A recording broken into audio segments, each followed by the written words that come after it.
સ્થાનિક સ્વરાજ્યની ચૂંટણી આવી રહી છે, તેને લઈને ભારતીય જનતા પાર્ટી હોય, આમ આદમી પાર્ટી હોય કે પછી કોંગ્રેસ હોય, આ ત્રણેય પાર્ટીઓ તનતોડથી મહેનત કરી રહી છે કે આ ચૂંટણીમાં દબદબો અમારી પાર્ટીનો હોવો જોઈએ. અને ખાસ કરીને જો આપણા નાયબ મુખ્યમંત્રી અને ગૃહમંત્રી હર્ષ સંઘવીની વાત કરવામાં આવે તો તેઓ પણ સ્થાનિક કક્ષાએ સતત એક્ટિવ જોવા મળી રહ્યા છે. ખાસ કરીને આદિવાસી સમાજમાં જે છે તે ભાજપનું પ્રભુત્વ વધારવા માટેના પ્રયત્નો કરી રહ્યા છે. અન્ય પક્ષના જે આદિવાસી સમાજના નેતાઓ છે તેમને તોડવાના પ્રયત્નો ક્યાંક ને ક્યાંક થઈ રહ્યા હોય તેવી ચર્ચાઓ શરૂ થઈ ચૂકી છે. અને તે વચ્ચે સૌથી મોટો પ્રશ્ન એ ઉઠી રહ્યો છે કે શું હર્ષ સંઘવી એ ચૈતર વસાવા જેઓ આમ આદમી પાર્ટીમાંથી આવે છે અને અનંત પટેલ જેઓ કોંગ્રેસમાંથી આવે છે, આ નેતાઓને તોડી શકશે કે કેમ, તે અંગે જ ચર્ચા કરવી છે આજે આ વિડીયોમાં. નમસ્કાર, સ્વાગત છે આપનું ક્રાંતિ માર્ગમાં. હું છું મેક્ષો ઠક્કર આપણી સાથે. ટૂંક સમયમાં જ સ્થાનિક સ્વરાજ્યની ચૂંટણી આવી રહી છે. ત્યારબાદ વર્ષ 2027માં વિધાનસભાની ચૂંટણી આવી રહી છે. એટલે કે સતત ગુજરાતમાં ચૂંટણીઓનો દોર ચાલુ રહેવાનો છે. તેને લઈને ત્રણ પાર્ટીના નેતાઓ સ્થાનિક કક્ષાએ એક્ટિવ જોવા મળી રહ્યા છે. અને તે વચ્ચે જો આપણા ગૃહમંત્રી હર્ષ સંઘવીની વાત કરવામાં આવે તો તેમનું ફોકસ સૌથી વધુ આદિવાસી સમાજમાં જોવા મળી રહ્યું છે. તેઓ સતત ડેડિયાપાડા હોય કે પછી ભરૂચ હોય તેમાં એક્ટિવ મોડમાં દેખાઈ રહ્યા છે. થોડા સમય પહેલાં તેઓ ડેડિયાપાડા ખાતે પહોંચ્યા હતા અને 1 થી 2 દિવસ પહેલાં હર્ષ સંઘવી ભરૂચ ખાતે તેમને યાત્રા કરી હતી. એટલે કે આદિવાસી સમાજના સંપર્કમાં હર્ષ સંઘવી હાલમાં સૌથી વધુ જોવા મળી રહ્યા છે. ક્યાંક ને ક્યાંક તેના પાછળનો ઈરાદો એ પણ હોઈ શકે છે કે જે ડેડિયાપાડાના આપણા ધારાસભ્ય ચૈતર વસાવા છે તેમની પકડ જે છે તે આદિવાસી સમાજમાં સારી એવી છે અને એ પકડને ક્યાંક તોડવા માટે જે હર્ષ સંઘવી મહેનત કરી રહ્યા હોય તે રીતની ચર્ચાઓ ચાલી રહી છે. બીજી બાજુ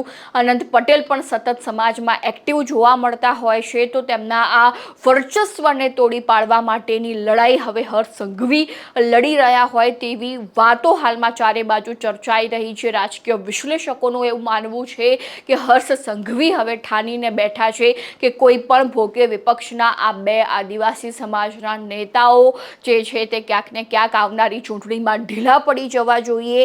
એ વોટ બેંક ભાજપ તરફ જે છે તે ખેંચી લાવવાની પૂરેપૂરી રણનીતિ ક્યાંક ને ક્યાંક બનાવવામાં આવી રહી હોય તેવું લાગી રહ્યું છે. અને જ્યારે હર્ષ સંઘવી થોડા સમય પહેલાં ડેડિયાપાડા ખાતે પહોંચ્યા હતા તે સમય દરમિયાન તેમને ખુલ્લેઆમ ચૈતર વસાવાનો વિરોધ કર્યો હતો અને કહ્યું હતું કે તમે સમાજના ભાગલા પાડવાનું બંધ કરી દો. અને બીજી બાજુ તેઓ ભરૂચ ખાતે પણ પહોંચ્યા હતા. તો હવે સૌથી મોટો પ્રશ્ન એ ઉઠી રહ્યો છે કે આવનારી ચૂંટણીમાં હવે ભારતીય જનતા પાર્ટી આદિવાસી સમાજની વોટ બેંક ખેંચી શકે છે કે કેમ, ચૈતર વસાવા હોય કે અનંત પટેલ હોય તેમનું પ્રભુત્વ આ સમાજમાં ઓછું કરી શકશે કે કેમ. અને બીજી બાજુ જે રીતે ભારતીય જનતા પાર્ટીએ નરેશ પટેલને પણ એક્ટિવ કરી દીધા છે, જે આદિવાસી સમાજમાંથી આવવાવાળા નેતા છે, મંત્રી કક્ષાના નેતા છે, તેઓ પણ સ્થાનિક કક્ષાએ એક્ટિવ જોવા મળતા હોય છે. પરંતુ બીજી બાજુ જો વાત કરવામાં આવે તો ભારતીય જનતા પાર્ટીએ જો ખરેખર આદિવાસી સમાજનું સૌથી વધુ પ્રભુત્વ જોઈતું હોય,